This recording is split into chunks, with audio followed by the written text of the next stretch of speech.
प्यार्थ के नाथ नंका जी। ततंगत जी हम कहाँ हैं?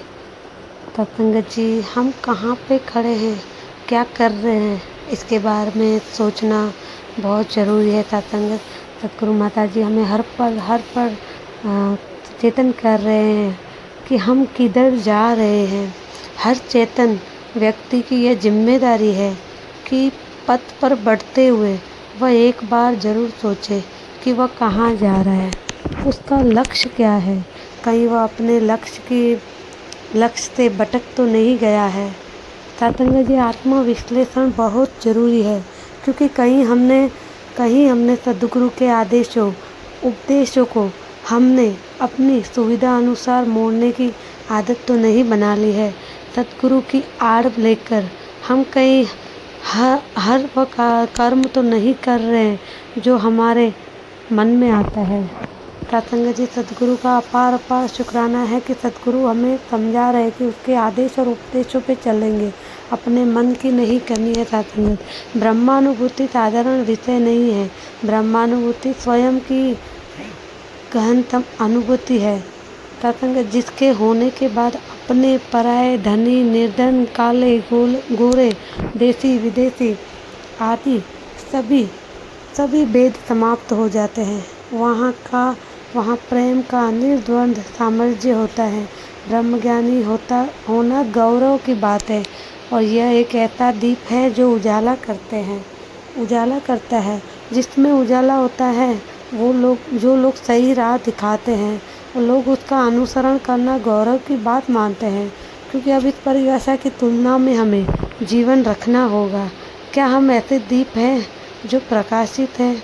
कहीं ऐसा तो नहीं कि सद्गुरुदेव द्वारा प्रकाशित किए जाने के बाद भी हम अपने गलत आचरण से बूझने लगे हैं या बुझ गए हैं, तो इसके बावजूद भी स्वयं ब्रह्मज्ञानी ब्रह्मदेवता महापुरुष होने का वहम पाले बैठे हैं। वह तो हमें सोचना ही होगा। सत्संग जी सद्गुरु माँ हमें यह फरमा रहे कि हम अपने आप को देखें कि हम कहाँ खड़े हैं। कहीं हम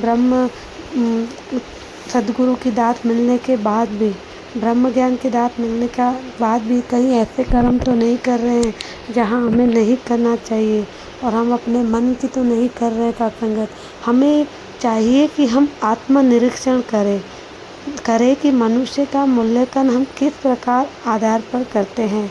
किसी का सम्मान सत्कार करने के लिए हमें मापदंड क्या है, कर्तव्य और अधिकार की हमारी परिभाषा है क्या। सद्गुरु ने मार्ग बता दिया है कि इस रास्ते पर आगे बढ़ो। अगर कहें कि आप चलाए, तो यह तो अपनी जिम्मेदारी से बचने वाली बात होगी, क्योंकि ऐसा भला कब तक होगा। कर्म तो हमें स्वयं ही करने होंगे, तभी बात बनेगी। यह तो ऐसा ही हुआ जैसे कि हम भोजन लाने वाले को कहे कि कौन बनाकर खिला भी आप ही दीजिए।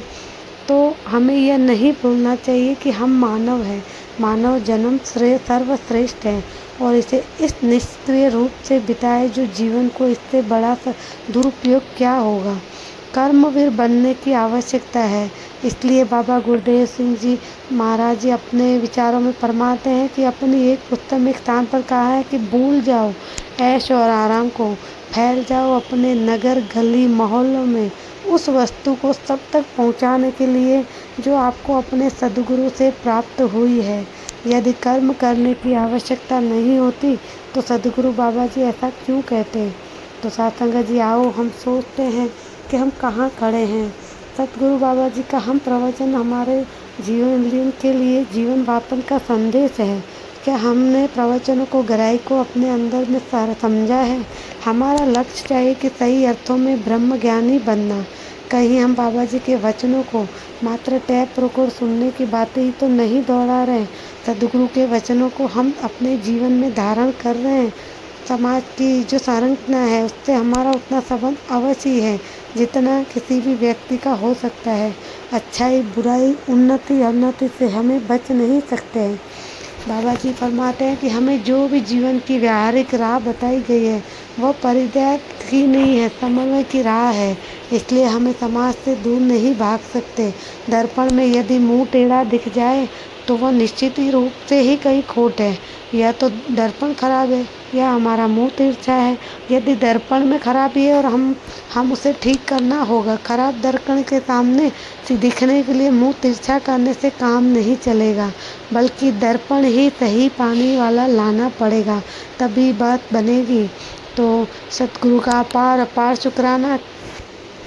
समाज में यदि नैतिक अवस्था सामाजिक मूल्यों का एक महत्व कम होता है तो इसके लिए स्वयं को छोटा बना लेने से बात नहीं बनेगी, बल्कि समाज के नकारात्मक शक्तियों को प्रभावशाली बनाना होगा। यह तभी होगा जब हम स्वयं को दूसरों से अलग न समझें, सबको एक समान समझें, सद्गुरु के वचनों का पालन करें, संतों के वचनों का पालन करें। जो सद्गुरु हमें समझा रहे हैं, हम उनके वचनों पे चलकर अपना जीवन सफल बनाएं।